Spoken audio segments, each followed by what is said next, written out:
In this video, I will be talking about the function of international development and the historical context. I will also touch on how non-governmental goals, governmental organisations, Millennium Development Goals and Sustainable Development Goals are delivered and what they are. What is aid? Foreign aid is the international transfer of goods and services from a country or international organisations to benefit countries that need it.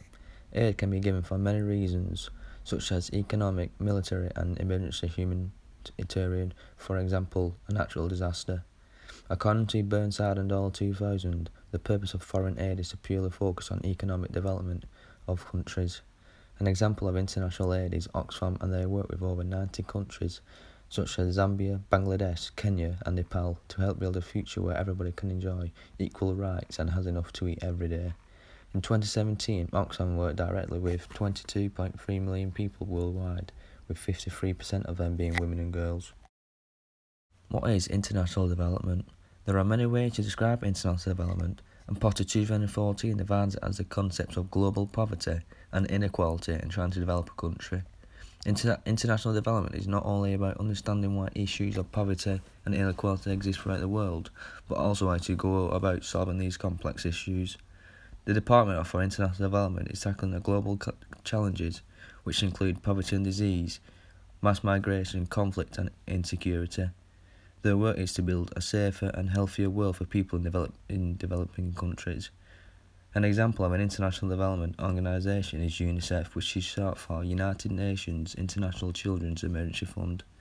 Their aims are that every child has the right to grow up in a safe and inclusive environment, the right to learn, reaching every child in emergencies, and that every girl to have the right to fulfil her potential. At the start of the 21st century, aid issues received political interest. In the year 2000, the international community agreed to introduce certain Millennium Development Goals, and they will be reached by 2015. I will talk about what MDGs are later in the video. These goals were to help halve extreme poverty, promote gender equality, and halt the spread of HIV and AIDS. There is little evidence of a significant positive effect of aid on the long-term growth of poor countries, as Dalgard, Hansford and Tarp 2004 have shown that aid transfers improve steady state productivity in partner countries through raising the capital stock per person. A key study on this issue is Burnside and Dollar 2000, where the authors found support for the basic idea that an aid flow strengthens economic growth in poor countries when the policy environment is conducive. Consequently, in the presence of poor policies, aid was not found to have any positive effect on growth. Foreign aid was driven by the emergence of the Cold War. The backdrop to this was an economic crisis that gripped Europe during the winter 1946 to 1947. As the tension increased between the United States and the USSR, American policymakers became concerned that the crisis would present political opportunities to the already strong communist movements in most of European states. In terms of size, aid programs of the Western donors such as Britain, France and Japan were most significant. For Britain and France, large proportions of their aid went to former colonies. Adding to this, by the mid-1980s, 70% of British aid went to Commonwealth countries, and nearly 90% of French aid went to its former colonies, especially in sub-Saharan Africa, according to Killich 2005. The Marshall Plan was an American initiative passed in 1948 to aid Western Europe and was also known as the European Recovery Programme. The aims of the plan were to stop communism coming any further west and to aid Western Europe economic recovery. The Soviets saw the US money as economic imperialism. Phillips in 1992 says that imperialism is a practice of extending power and domination by direct territorial acquisition or by gaining political and economic control of other areas against a country's will. In my opinion, there are parallels with the global development of sport in the 21st century, and it usually happens in the mega sports events such as the Football World Cup and the Olympics. This is called cultural neocolonialism, and this is where events like these take place in less developed countries. An example of this would be the 2016 Olympics taking place in Brazil.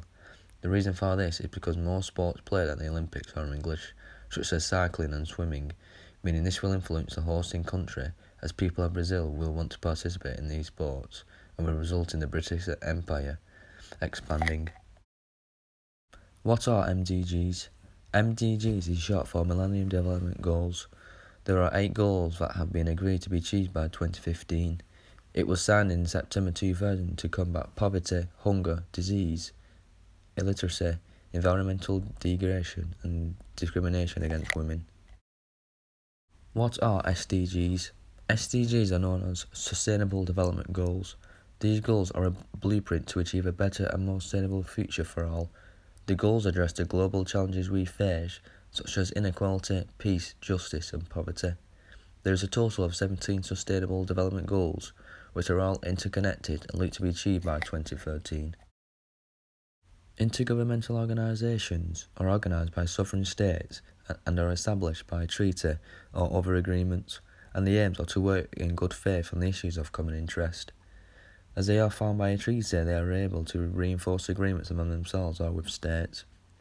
Examples of intergovernmental organisations are United Nations Sport for Development, UNICEF, and World Health Organisations.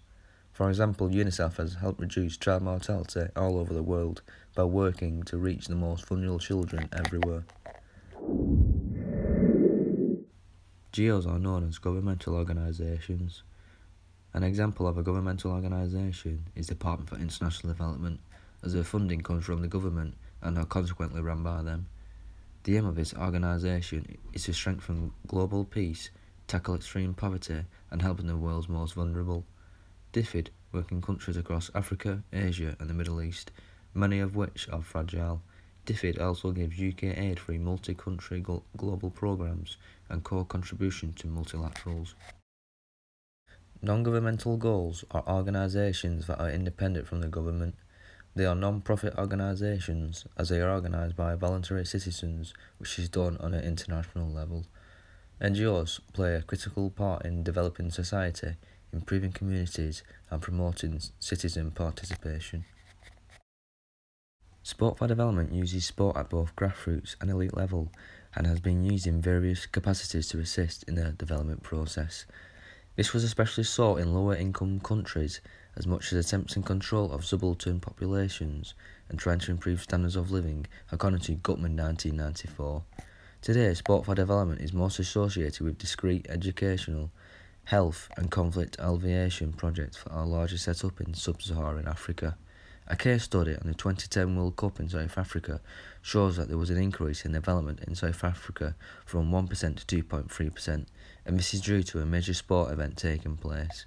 In Sydney, Australian swimmer Ian Thorpe autographed his racing suit and was sold for $100,000 and gave the money to Olympic Aid. Gradually, Olympic Aid began to conduct its own programme for children in refugee camps, and now, as Right to Play sends teams of volunteer coaches and development professionals into 23 African, Asian and Middle Eastern countries to enhance healthy children and community development in conjunction with the United Nations agencies such as UNICEF. Sport development, according to KID 2008, is where programmes are designed to assist those engaged in organised sports, such as athletes, coaches, officials, administrators, and to strengthen the infrastructure of facilities and institutions within which organised sports takes place. For example, sport is used at the University of Namibia as part of their initiative Physically Active Youth to address the dropout rate after Year 10.